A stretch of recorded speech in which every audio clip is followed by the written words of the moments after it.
Hello there, and it's Egil here. Just been sitting out here in the beautiful weather, and it reminded me of the days when I was at sea. And strange things happen at sea. You know, it's not just bad breath and bosuns, it's odd things. And we were out fishing at Nesna. Whereabouts, it doesn't matter. We heard a voice as we were pulling the nets in. Played havoc with my hands. Oh, I'm so cold, my hands is freezing. So we took off a mitten, threw it, put it on.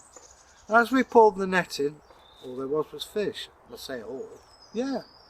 And we were very grateful. We rowed back to shore.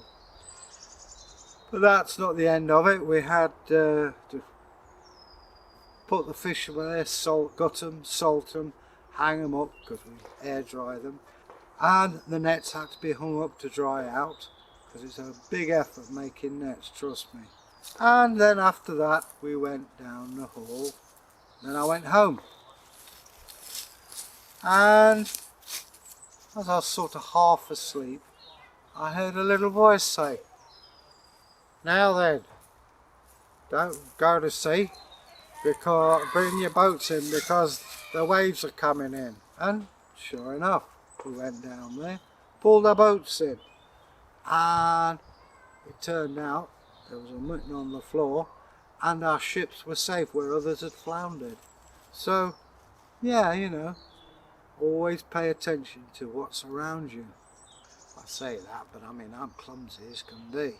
But, you know, as my friend Njal says, always keep your eyes open. So, there we go.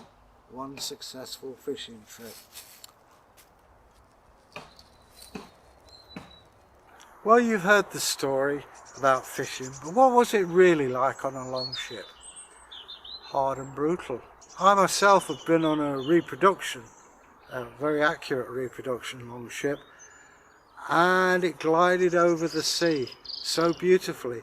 There was waves going up and down, but it just cut through them and flexed, and that's its secret. Although I wasn't seasick, a lot of people were. But there were different ships for different tasks. A fishing boat would be shorter and wider, obviously, to take on bulk, whereas a longship was for raiding, where you had rows of oars who doubled up as soldiers. And no doubt on a raid they would take the skiff, they were called, along with them to pick up any slaves or livestock, which they would have to slaughter because they would be panicking and they'd kick through the side of the ship.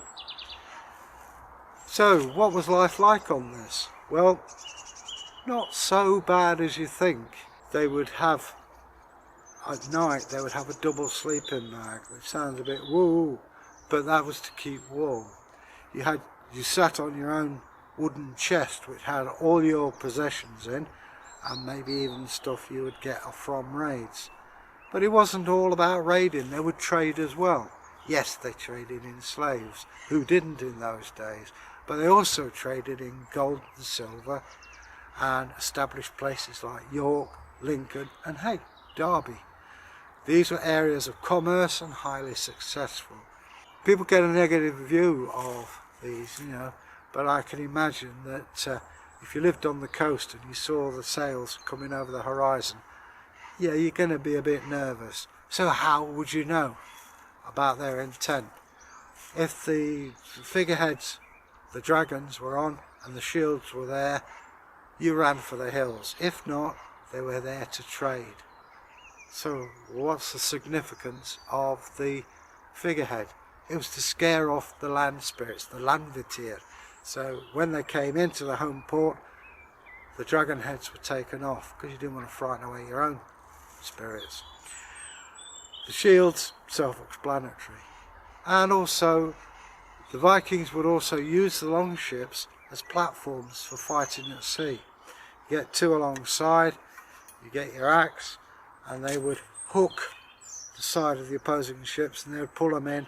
Down goes a staging point, and then you beat 7 bells out of each other, the winner being the one still alive.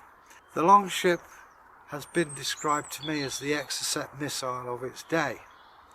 And in a way it was, because no one had ever had such seaworthy ships. But I think it's a bit more than that. They discovered countries and established communications. We know about Iceland, we know about Greenland, and also America. And there are unsubstantiated reports of the natives of Mexico saying about blonde-haired, blue-eyed devils from the sea. Sound familiar? I think it does. And I'd love them to find a longship in Australia. That would be brilliant. But as I say, they were amazing explorers and technologists. The longship was the end result of years and years of going by sea. And to understand why, you have to look at Norway. The fiord is a narrow strip of land between two gorges, and there's not much agricultural land, so you're reliant upon the sea, not only for fish but also for expansion. The laws of inheritance meant the eldest son got everything. It doesn't matter if you got a daughter who was older, that was the law. So I'm the youngest of 5 children. I would get nothing, so I'd have to find wealth. So hop in a longship the next raid and hopefully I'd get some wealth, or at least some word fame. And nothing evokes more about the Viking Age than the good old longship. So next time you see a longship, think about the technology, and you'll find it a fascinating subject. So till we meet again, bye.